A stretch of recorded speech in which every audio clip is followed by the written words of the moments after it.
Welcome, everyone, to the Nerd Journey Podcast, episode number 90. We're joining you every week to talk IT career progression and bring you the advice we wish we'd been given earlier in our careers. I'm your host, John White, at VJourneyman on Twitter, joined by my co-host, Nick Cordy, at NetworkNerd_. Hey, Nick, how's it going? It's going great, John. I'm coffeeed up as usual. We are both pre-sales technical engineers with backgrounds in IT operations. We hope our career discussions will be vendor neutral, relevant across disciplines, and remain timeless. If you're enjoying our content, please drop us a positive review on Apple Podcasts or wherever you subscribe. And if you want to get in touch with us, tweet or DM at Nerd Journey. Ultimately, we're just two nerds on a journey. A journey to virtual enlightenment. So let's take a trip. All right, Nick. Hey, this week we are doing another book review. I do not remember which book we are talking about, though. This would be The Inner Game of Stress by Tim Gallwey, Ed Hanzelik, and John Horton. Ah, that's right. Inner Game of Stress. Thankfully, I did actually read it / listen to it on Audible, so... That's good. I'm glad you prepared. John's not winging it this week, so that's good. That's right. Yeah, I really liked it. The texture of the cover was delicious. Yeah, you love the narration. That's what it was. Actually, we tend to consume a lot on Audible, so this is another one of those. If you like what the book's about and you want to read it, you can DM us at Nerd Journey. Happy to gift it to you if you would like. Yeah, I found it useful to have both the Audible and the Kindle in this case, because the visual representation of some of this stuff just was a little bit easier for me and my visual brain to understand it. As I was reading along, there's things like, okay, here's like 4 things to remember about this. And if you are just listening to it, sometimes it's a little bit more difficult, or you have to take notes, which, I hate doing. So. Yeah, I paused it a few times and took down some notes, so it helped me remember it better this time. This is the second time I listened to it. Nice. So I should probably say a little bit about the structure of the episode today. We're going to talk a little bit about how we even got into this book, like where that came from, and then we're going to go over the content. The book is in 3 parts. Part 1 is the game of stress, part 2 is outsmarting stress, and part 3 is the inner game toolbox.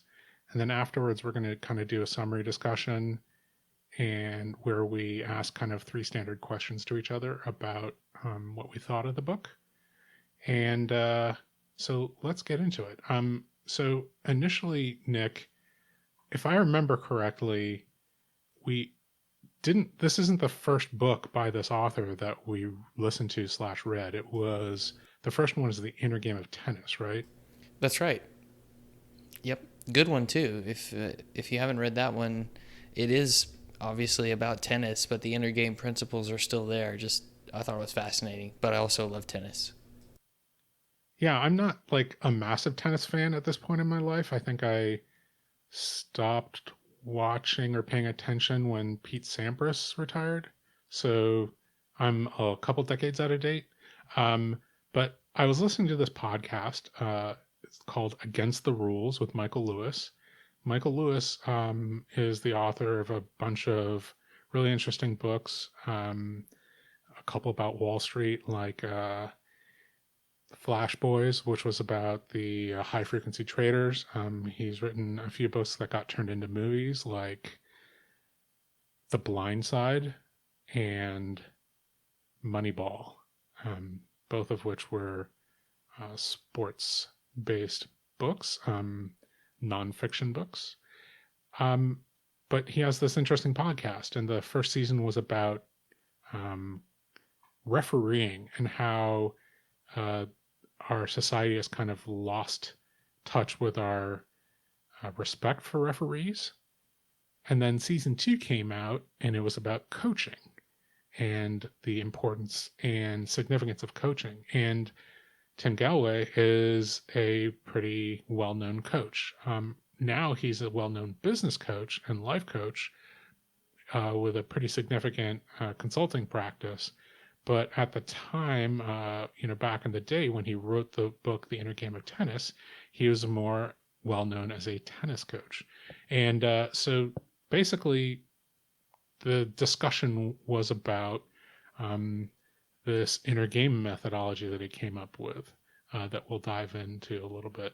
Um, it was very interesting. I think we both found it so. And Nick, you and I both thought that with our continuing discussion about career burnout, the stress that people might be feeling these days on their careers with economic uncertainty, COVID-19, um, so on and so forth, that people might be under more stress, and rather than just talking about it in kind of roundabout like ways and listening to other people, we take more of a survey approach, right? So it's not just our opinions, it's the various people that we're talking to and the coping methods that they come along with. And then here was a pretty interesting book specifically about stress. Yeah, and I will also add here that in this particular book, Tim Gallwey paired with two doctors that had heard about his inner game methodology, became friends with him, and they felt like they could coach their patients using a mixture of medicine and the inner game tactics to help these people feel healthier, because the stress was actually having a very negative impact on their physical health. Right. Yeah, their patient's physical health. Yeah, so it sounded like almost started to build their practices around um, stress relief as like kind of a big part of the overall health of their patients. Not They didn't sound like kind of woo woo, wavy hands doctors. Like I think they believed in modern medicine. They just noticed that there was like a big part of treating their patients that came down to, you know, the lack of attention to stress. And when they were addressing that, then a lot of the other issues started to just solve themselves.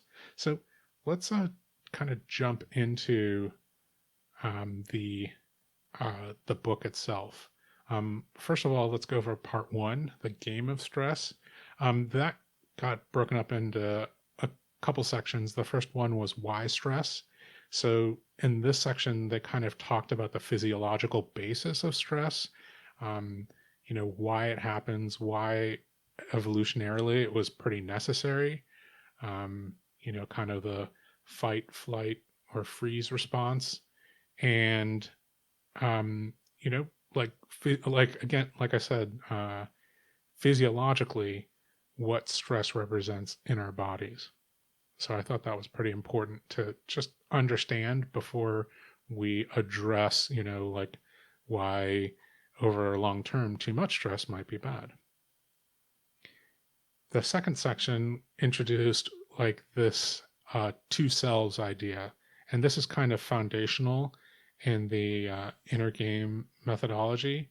Tim Gallwey has this idea that we have two parts to ourselves.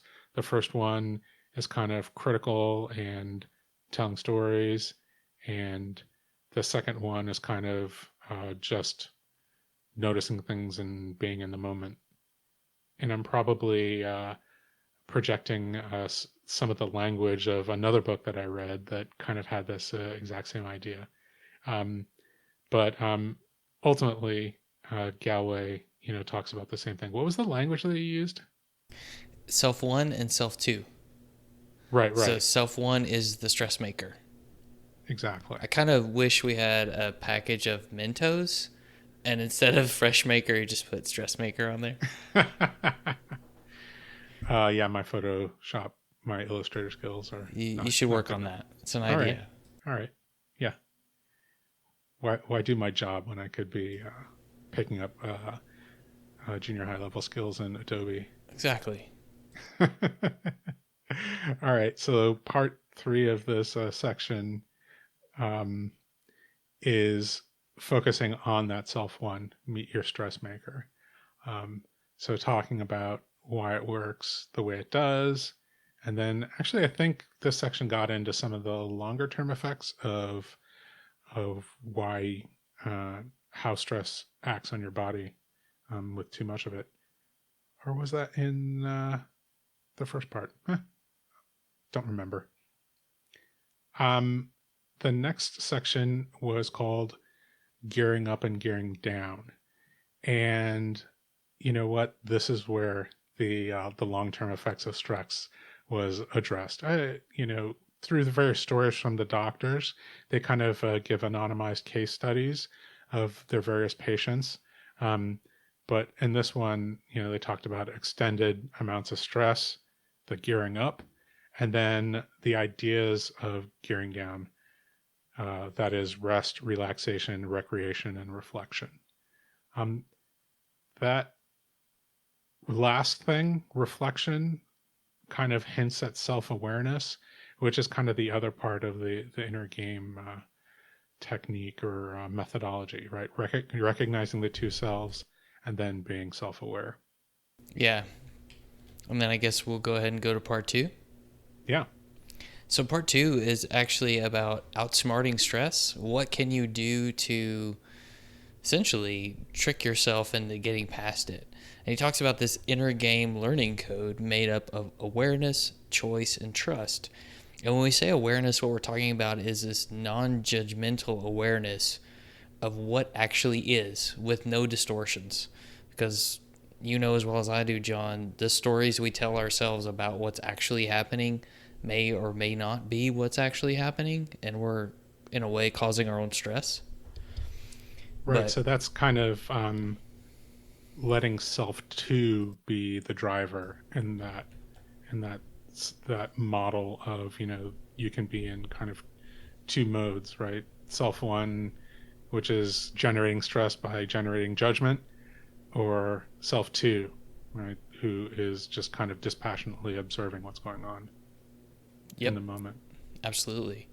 And this idea of conscious choice, why do I make this choice? What is it going to do for me? Am I just making these choices about things I do with my day, with my life without thinking?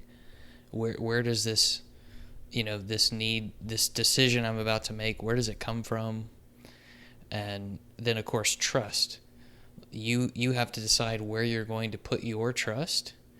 And if you combine effort and trust in yourself, that's your best chance to succeed. But you have to trust that self too, right? Part of your inner resources can give you what you need to help overcome the stress. Essentially, what the author is saying is that we have a lot of the tools needed to overcome our own problems, and we just get in our own way. Yeah. He talks about building this tree of stability, things that keep you sane, bring you back away from the stress, and again allow self to work. He actually compares our inner resources to hardware instead of software, which I thought was a great analogy for the technology professionals out there. And in order to build this stability, if you think about it like the meditation of a samurai or the calm of a samurai, you can build what's called a personal shield. And this is more like a construct representing the things that you rely on in stressful situations, such as hope, humor, love, all kinds of qualities that maybe we can't physically grasp, but these are qualities that they're inside us or that we rely on to help shield off the stress. And then of course this idea of being the CEO of your own life. Do we really act like we own all the decision-making abilities for our own life? Because we are in control.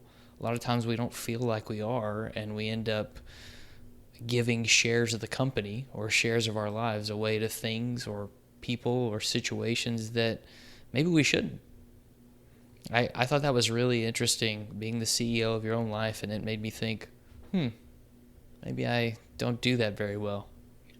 All of these analogies and constructs that he put together, I thought were very interesting. I don't think that it was kind of necessary to like visualize, stability as a tree, or to think about all the important things in your life as like a physical shield, or to talk about ownership as like the CEO of a public company, but they were like apt analogies. And if you have an analogy that you're more comfortable with, then you could just use that one. But, he had to pick something, right? Right. Well, what's that? What's that thing that looks like a shield on your wall, John? Didn't you make that after reading the book? Listen, uh, we'll On take to a on to part picture. 3. We'll take a picture and put it on our Instagram feed. There you go. All right. Yeah. Let's talk about part 3. So, part 3 is the actual toolbox or list of things that you can actively do to help deal with stress as they've explained it. So, part 1, why, what is stress? What are the kind of like inner constructs? Part 2, starting to map out the overall strategies for dealing with stress. Part 3 are the actual on the ground tactics for dealing with stress. Like, in the moment, what is the thing that you can do? If you could say something like, oh, I want to take ownership by being the CEO of my life, but that's not a tactic, that's a strategy, right? So, tactically, what is it that Tim Gallwey and Ed and John were talking about? So, the first tactic was stop. I had to remind myself what that meant. And he actually means in the moment when you're feeling stressed, stop and take a moment and think about, what it is that you're stressed, what it is that you're stressed about, and what it is that you want as an outcome from the situation, and maybe some of the words that you should be saying. So they gave like the example of a person who was negotiating with an ex-partner about taxes, and rather than uh, just getting railroaded, they said the person should actually put the person on hold, take a moment, walk away, and I think they said the person actually did this, and then write out exactly what it is that they wanted, and then take the X off hold and say, hey, here's what it is that I want, here's what it is that I need. And then rather than get railroaded, they got exactly what it was that they needed. Yep. Number 2 was being the CEO. Again, we talked about it a little bit earlier, but tactically speaking, if you were to define the mission of your life, think of yourself as a company. What does your company do? What are your policies and values? And where do you want to focus your efforts? What are your priorities? What are the inner and outer resources you have at your disposal, and how are you going to use them? How are you going to allow your shares to be sold? If you sell all your shares to someone else, you're no longer sole owner of the company anymore. If you give away everything, there's nothing left for you. And I don't think they're saying be selfish, but they're just saying be mindful that yes, you do control the decisions you make, and even when you think you don't have a choice, you still have a choice. And I also want to add here, we didn't really say this in detail at the beginning, but with each one of these tools and each one of these concepts, they give examples from patients that these doctors have met with, or that Tim Gallwey has met with, and the problems they had and how they use these tools, to solve their problems. So don't just think that when you read this, it's super dry and they just go through all the concepts. No. They give you some great anecdotal stories to go along with it. Yeah, absolutely. Anecdotal, but interesting nonetheless. I really like the idea. It was like the application of the strategy of be the CEO. It was like you have to be conscious about who you're giving shares to, right? And the demands that allows those people or organizations to make upon you, and then make that conscious decision about whether you actually want to have sold those shares or not. And sometimes you just need to buy them back. It was a great analogy. So the next thing was tool number 3, the 3 control questions. So this is really interesting. Make sure that, in the moment, or when you're thinking about things in self-reflection, ask yourself, what don't I control? What am I currently trying to control? And what could I control that I'm not presently controlling? So this goes back to kind of active decision making. Um, Understanding everything about things that you're making active decisions about, things that you're making unconscious decisions about, and things that you could be making decisions about, but you're just kind of leaving. Um, Really interesting. I thought really powerful as well. And it goes back to, again, that act of awareness. Yeah. The next one was trying on a new attitude.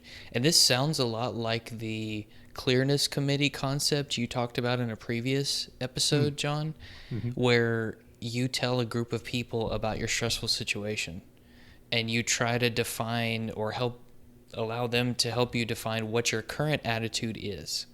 And then they suggest attitudes for you to try on, and you have to try each one on non-judgmentally. And okay, can I look at it from this perspective with this attitude? Does that feel like the right thing to do? Does that seem like the right thing to do? But you get to pick the one that seems better to put you in the position for the best outcome. Right. And I really like the idea that you could face the exact same situation that you're in with a different attitude, but that sometimes it's helpful to have other people to suggest those attitudes. Yep. Because when you're in the moment, like all you have is what you have. You're blind to the other options, right? Okay, tool number 5 is the magic pen. And the idea here is um, just writing, and writing to the point where the kind of self one, or the judgmental self, has run out of things to say, and you get to what self two, or the non-judgmental observer, is observing about the situation. And this actually reminded me of a writing exercise. It's called free writing. Um, and we can put a link to a description here. I think probably Wikipedia. It also reminded me of the practice of morning pages, and that came from the book The Artist's Way. We'll put a link to that too. There's this idea that every morning, creatives should spend time writing. And both of these practices involve writing without stopping. So you just write and write and write and write and generate content, a lot of content and writing, which is completely unusable, um, because you just have to keep on writing. But the idea being, eventually you get to what it is that you actually want to say. And with the magic pen exercise, the idea would be eventually you get to the point where you're saying what self two is observing about the situation rather than what self one is judging about the situation. So I think the magic pen process is a little bit more focused on putting oneself into a state where you can just pay attention and get into the mindfulness state of understanding, what dispassionately is going on, rather than having to like mentally clear your throat through writing and writing and writing. But either way, it's all analogous. Pretty cool idea. Pretty cool process. Yeah. So the next one is transpose. I really like this one as a way to help us show empathy to other people. So the idea is put yourself in the other person's shoes, or at least try to, and imagine if you're in their shoes, what are you thinking? What are you feeling? And what is it you want out of this situation, conversation, etc.? Imagine you have an unbearable boss that you just can't stand, or a coworker that you're having trouble with. I would encourage anyone listening to try this exercise out and see if you can put yourself in that person's shoes, and it might really give you some insight and help you build rapport with that person. There could be something going on that you don't realize, and hopefully someone could do that for you too, but still a great way to help us stop and really think about what's happening from someone else's point of view, not just our own. Right. I really like the idea. It's like you have to assume that they don't have malicious intent, right? So if this person doesn't have malicious intent, like what is it that, could be going through their mind, or do I actually think is most reasonable to be going through their mind? Not they just want to inconvenience me, but they are worried about something else or whatever, right? Tool number 7 is redefine. So imagine that, one of the outputs, or, through self-awareness, you have some stressful words that describe how things are going with you. Um, Imagine that you've written those down, and they are kind of at the core of what is causing you the stress. Well, think about redefining the situation using other words, right? Not unlike the trying on the new attitude, right? Instead of defining the situation by this word, let's define it some other way. And I thought that was really interesting. Um, the other phrase that we have down here: processes, policies, and rules in your life could be based on conditions that no longer exist. Right. So I think the example that they gave here was the kind of automatic way. I think it was a husband and wife were disagreeing about how a turkey should be cooked. Right. The one partner cut the turkey legs off while cooking, and the other partner said, "Why are you doing that?" And the first partner who was cooking said, "Well, that's just the way we do it in my family. It's the way it's always done." So they went back one generation, and that person said, "Yeah, that's just the way. That's how we cook turkey. It's how I was taught." So they went back another generation, the grandparents' generation, and that grandparent said, "Oh yeah, we had smaller ovens back then, so we had to cut the turkey legs off to fit them in the oven." So two generations were just doing it on autopilot, when there's actually a reason for it originally that no longer applied. So maybe by examining these words that you think define things, you'll find out that there's a situation that maybe no longer applies, or maybe just by tweaking the definition of what's necessary or what's good, you can figure out different words to define that situation. And this one to me screams that phrase, "That's the way we've always done it," within an organization. So, and the benefit of having fresh eyes to look at something and help you redefine a process or definitions. I like that one. Yeah, yeah. Last one is the PLE triangle. So that stands for performance, learning, and enjoyment. And really, you need all three when you're making goals for yourself. So if I have a performance goal, but it's not going to bring me any learning or enjoyment, that's going to be really hard and probably really stressful. But if I have a performance goal, John, that's going to allow me to learn something new and it's going to be enjoyable, that's really a recipe for my own success and well-being. Yeah, absolutely. I can totally understand that. Cool. So that's kind of the content of what we read and listened to in The Inner Game of Stress. Let's get to a summary discussion. So the question, we have kind of some standard questions that we're going to go to in summary discussions with books. So the first one: is this a book that's worth reading to be better at handling stress? What do you think, Nick?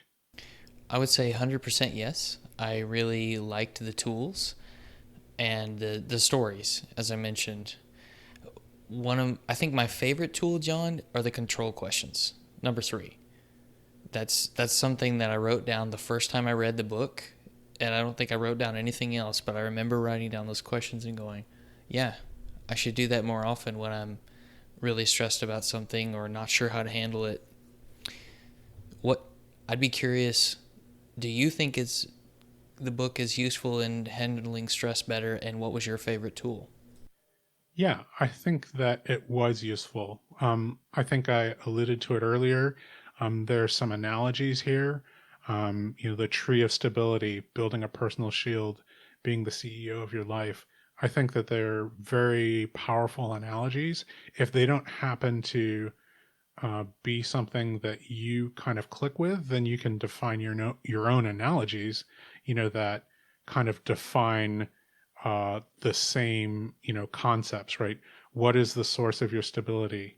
Whatever analogy you want to use. What is the source of protection of, concepts that you can build to protect yourself?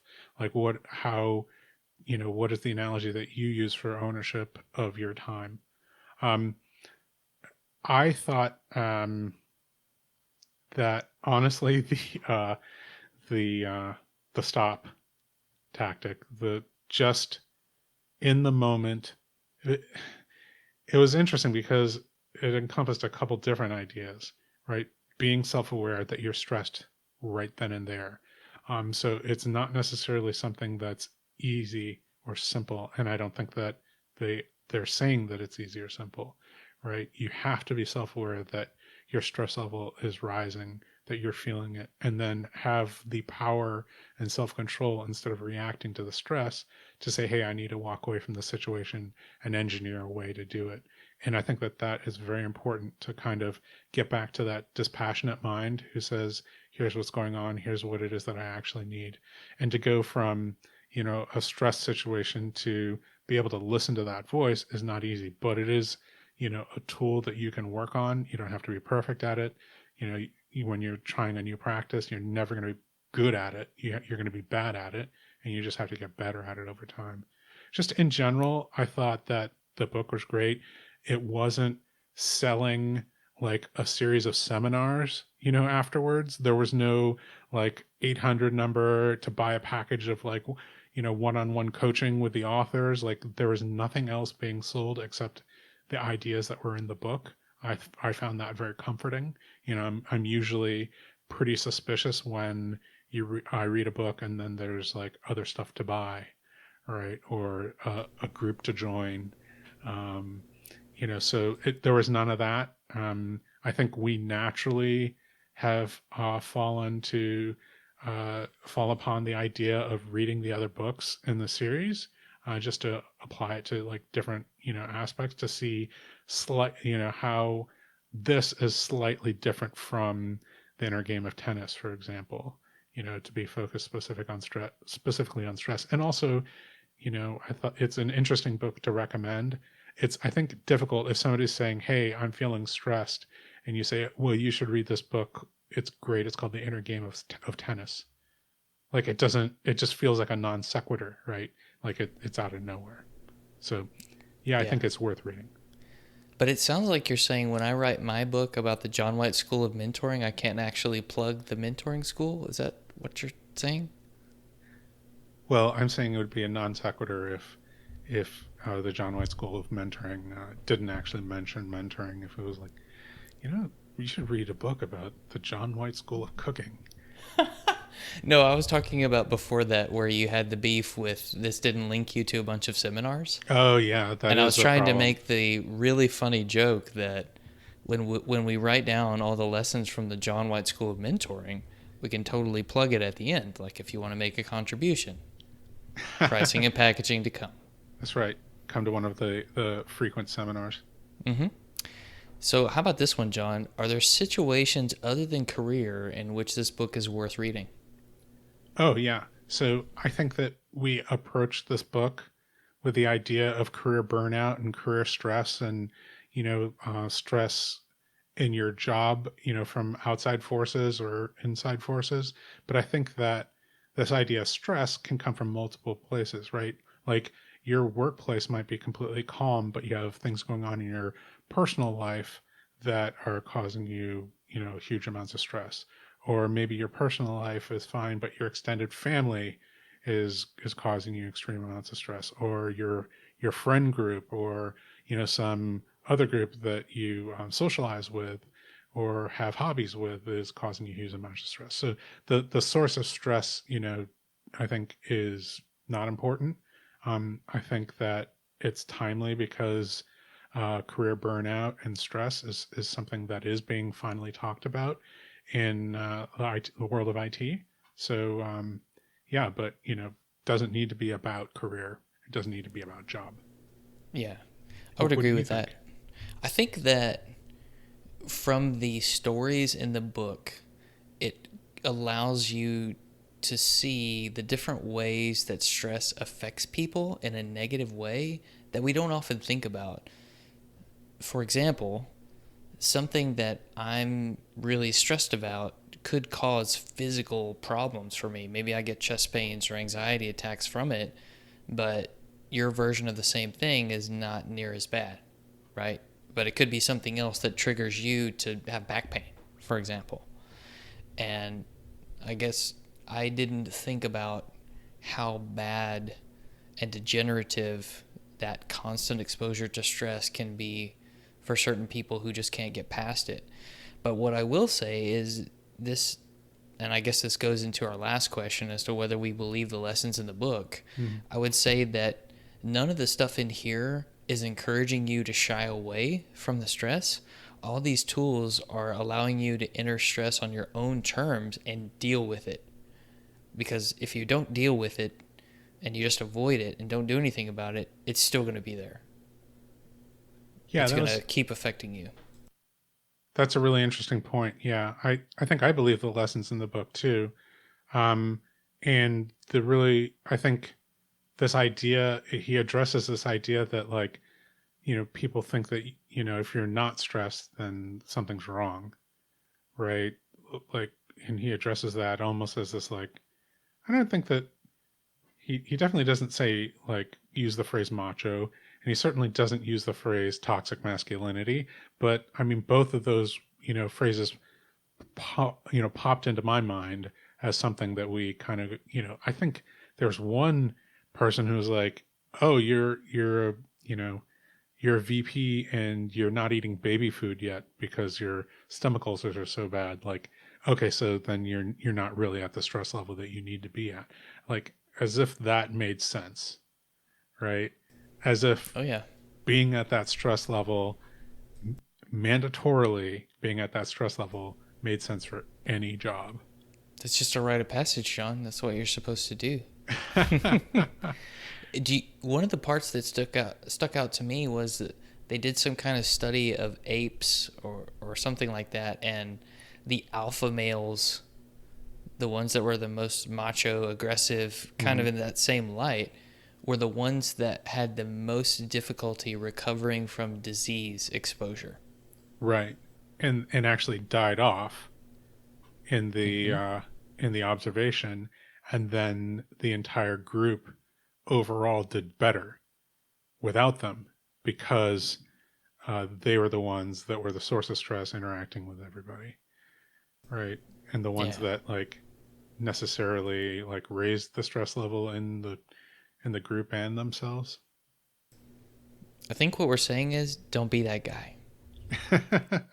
Yeah, you know being the source of stress, or being the person saying like, hey, like, stress is necessary. I mean, I think stress is like evolutionarily necessary, right? Like if there's danger, you want your body to react to like get away or whatever. But I think,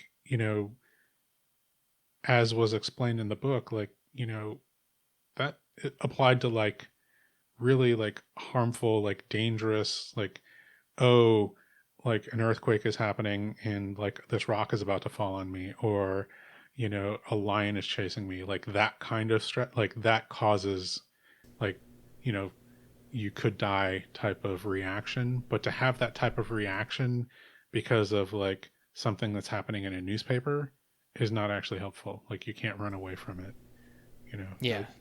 that Yeah, absolutely. Our bodies are designed with that nervous stress system so that, you hear about people lifting cars and stuff like that when someone's in danger. This Mhm. superhuman burst of strength in certain situations, that's the fight or flight. Right. The body tries to maintain a state of homeostasis whenever possible, but it will definitely give you the shot of adrenaline Right. when life is on the line. And let you know with all those stress hormones, like, oh, you start sweating because pretty soon your body assumes you're going to be running away and getting hot, so you start Mm-hmm. sweating a lot. But again, you pay attention to those physical reactions or internal things and observe, and you can kind of self-correct. That's maybe a big part of the inner game philosophy that we didn't really touch on until right now, towards the end of the time that we're talking about things. It was, a big part of the philosophy of solving these things was just, having that self-to awareness that, what is going on. And just by observing over time, you will self-correct, Yep. And not classifying things as good or bad necessarily, just this is how it is. Non-judgmental observation, which is not easy. Not easy at all. Yeah. No. But very interesting. And I think I wish we had mentioned that earlier, because there's a big part, again, of the actual solution to a lot of these problems. But the tactics in part 3, the inner game toolbox, kind of all assumed that non-judgmental observation. I should say too that, like, that idea of self 1 and self 2, or the right and left part of the brain, or like, whatever. Again, another analogy. And if you don't like that analogy, pick your own analogy, right? It's my brain and my heart. It's, my gut instinct and my brain, whatever analogy that you want to pick, that you're comfortable with. I think he just says, two selves, kind of this like judgmental one and one that's dispassionate. All right. Anything else before we get out of here? Just a reminder, we'd like people to subscribe and give us a positive review on Apple Podcasts or wherever you're listening. We want to know if we're being helpful and are always looking for interesting questions to ponder. We're collectively on Twitter @NerdJourney.